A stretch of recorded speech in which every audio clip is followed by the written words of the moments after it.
Hello everyone, आप सभी का एमकेवी वैद्युत पाठशाला में स्वागत है। आज मैं आप सभी को अपने इस वीडियो में अर्थिंग के बारे में बताऊंगा। आप सभी ने अर्थिंग के बारे में किसी न किसी बुक में पढ़ा होगा या फिर इसके बारे में सुना होगा। अगर हम बात करें कि अर्थिंग क्यों की जाती है, तो अर्थिंग हम क्या करते हैं, किसी भी इक्विपमेंट की या किसी भी मशीन की अर्थिंग करते हैं। नॉर्मली हम घरों पे भी करते हैं और जो इंडस्ट्री लेवल पे जहाँ पे बड़ा सेटअप होता है वहाँ पे तो अर्थिंग करना एकदम बहुत ही कंपलसरी होता है। और अर्थिंग को अगर मैं समराइज करूं कि क्यों की जाती है, तो इसके 3 कारण होते हैं अर्थिंग के करने के। पहला तो होता है इक्विपमेंट की सुरक्षा, मतलब जो भी हम मशीनरी अपना काम कर रहे हैं जिस मशीनरी पे, उसकी खुद की सुरक्षा के लिए। दूसरा है उस मशीन पे जो ह्यूमन बीइंग काम कर रहा है, जो भी आदमी उस पे काम कर रहा है, उसको इलेक्ट्रिक करंट ना लगे, उसको शॉक ना लगे। अगर वो फॉल्टी मशीन है तब की बात कर रहा हूं, अगर उसको फॉल्टी मशीन में फ्लो होने वाले करंट से अपने आप को बचाना है या शॉक नहीं लगने देना, तो वहां पे भी अर्थिंग की बहुत इंपॉर्टेंस होती है। और तीसरा होता है कि अगर मान लो कोई भी पोल है या फिर कोई मशीनरी है, अगर उसमें अर्थिंग नहीं है तो कभी कभार क्या होता है, जानवर जो होते हैं, एनिमल्स होते हैं, आसपास से निकलते हैं और उसके कांटेक्ट में आ जाते हैं, तो उनको भी इलेक्ट्रिक करंट लग जाता है और उनकी जान चली जाती है। उसके पीछे का मेन रीजन अगर देखा जाए तो यही होता है कि वहां पे प्रॉपर तरीके से अर्थिंग नहीं की गई है। तो ये 3 कारण आपको समझ में आ गए होंगे। आपको अपने में इस वीडियो में अर्थिंग से कैसे हम इलेक्ट्रिक करंट से अपने आप को बचा सकते हैं, इस चीज का लाइव डेमो करके दिखाऊंगा। मैं आपको दिखाऊंगा कि अर्थिंग ना होने पे कैसे करंट दिखती है और अर्थिंग अगर कर देते हैं तो वहां पे करंट कैसे उसका दूसरा रास्ता हो जाता है। इस चीज को मैं यहाँ पे करके दिखाऊंगा। इस चीज को यहाँ पे मैंने दिखाने के लिए, ये एक लैब है, यहाँ पे बहुत सारी मशीनें लगी हैं। एक मशीन हमारे पास ये इंडक्शन मोटर है। इस इंडक्शन मोटर में कुछ फॉल्ट हो गया है, इसके अंदर जो वाइंडिंग का कंस्ट्रक्शन है उसमें कोई वाइंडिंग का वायर खुल करके इसकी बॉडी से टच हो रहा है, जिसकी वजह से इसकी पूरी बॉडी में करंट आ रहा है।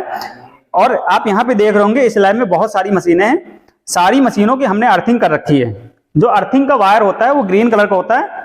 ये भी आपके लिए एक इंपॉर्टेंट इंफॉर्मेशन है कि अर्थिंग वायर का कलर कैसा होना चाहिए, ग्रीन कलर का होता है। ये इंडियन स्टैंडर्ड रूल्स में आता है। वायर के थ्रू मैंने यहाँ इस लैब में जितनी भी मशीनें लगी सबको अर्थिंग कर रखी है। इस मशीन की हमने अर्थिंग अभी रिमूव कर रखी है क्योंकि मुझे आपको लाइव डेमो करके दिखाना है।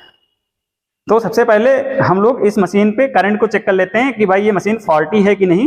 तो इसके लिए ये पैनल लगा हुआ है, इस पैनल की एमसीबी को हम ऑन करते हैं। ऑन करते ही यहाँ पे सप्लाई आ गई, सिंगल फेस एसी सप्लाई आ गई। अब ये हमारा एक स्विच लगा है। इस स्विच में जो ग्रीन बटन है, ग्रीन बटन को जैसे हम पुश करेंगे, ऑन करेंगे, ये हमारा जो मोटर है रोटेट होने लगा, ऑन हो गया। अब क्या है, इसमें हमें चेक करना है कि इसकी बॉडी पे करंट आ रहा है कि नहीं। तो इसके लिए टेस्टर का यूज कर सकते हैं। बहुत सिंपल है टेस्टर, सब लोग इसका यूज करना जानते होंगे। इस टेस्टर को हम क्या करेंगे, इसकी बॉडी पे लगाएंगे, जगह जगह लगाएंगे।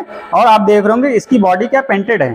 पेंटिंग होने से क्या है, वहां पे इंसुलेशन, एक टाइप का इंसुलेशन की लेयर चढ़ गई है। तो जहां पे पेंट है वहां पे अगर हम लगा रहे हैं तो ये टेस्टर नहीं जल रहा है, ठीक है। लेकिन ऐसा पोर्शन जहां पे कंडक्टिंग है, जहां पे पेंट हल्का सा हट गया है, ये देखो यहाँ पे आप देख रहे होंगे इसकी बॉडी पे करंट आ रहा है, ठीक है, क्योंकि टेस्टर जल रहा है। या फिर इसका जो नट बोल्ट वाला पोर्शन है, जहां से नट बोल्ट या पेज टाइट है, तो यहाँ पे आप प्रॉपर तरीके से देख पा रहे होंगे कि ये टेस्टर यहाँ पे प्रॉपर जल रहा है, मतलब इसकी पूरी बॉडी पे करंट आ रही है। या फिर कुछ और पोर्शन वहां भी चेक करके देख लेते हैं। ये इस मोटर का शाफ्ट है, शाफ्ट में भी हम लोग चेक करके देख लेते हैं। तो ये शाफ्ट आप देख रहे होंगे, शाफ्ट में लगाने पे भी ये टेस्टर जल रहा है, मतलब इस मोटर के अंदर कोई फॉल्ट हो रखा है। फॉल्ट की वजह से इसकी पूरी बॉडी पे करंट फ्लो हो रहा है। और अगर आप गलती से कोई भी इसको टच कर लेगा तो उसको करंट लग सकता है, क्योंकि अभी हमने यहाँ पे अर्थिंग हटा रखी है। और मैं अब आपको अर्थिंग करके दिखाऊंगा कि अर्थिंग करके जो इसकी बॉडी पे करंट फ्लो हो रही है उससे हम कैसे बच सकते हैं या उसको मिनिमाइज कर सकते हैं। इस पे जाने से पहले थोड़ा सा हम लोग अर्थिंग वाला कॉन्सेप्ट सीख लेते हैं।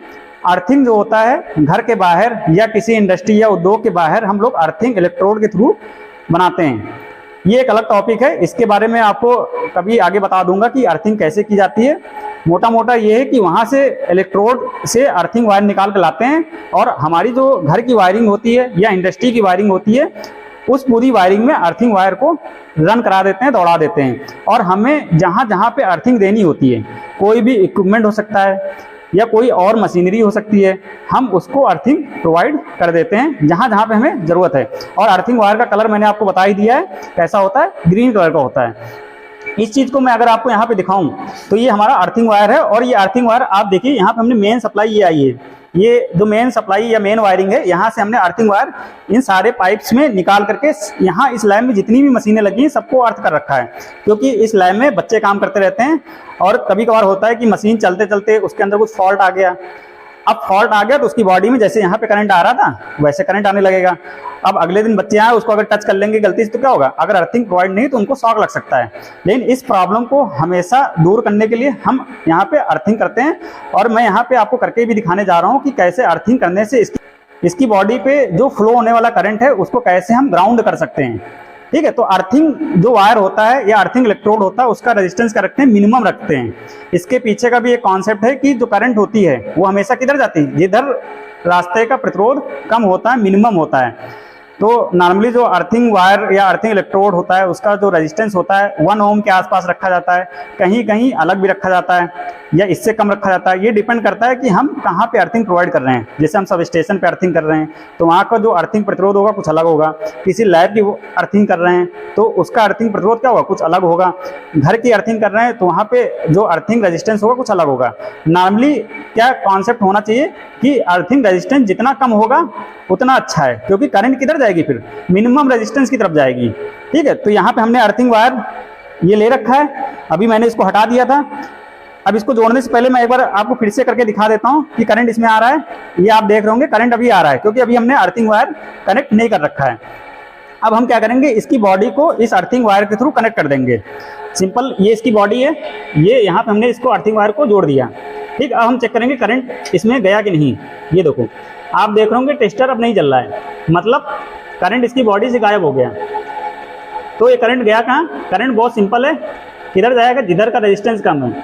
तो अभी हमने अर्थिंग वायर कनेक्ट कर रखा है तो करंट इसकी बॉडी से बॉडी पे ना फ्लो करके कहाँ चला जाएगा, इस अर्थिंग वायर के थ्रू ग्राउंड में चला जा रहा है। जिसकी वजह से अगर हम यहाँ टेस्टर लगा रहे हैं तो यहाँ पे टेस्टर नहीं जल रहा है, मतलब अगर हम इसको टच भी कर लेते हैं तो हमें शॉक नहीं लगेगा।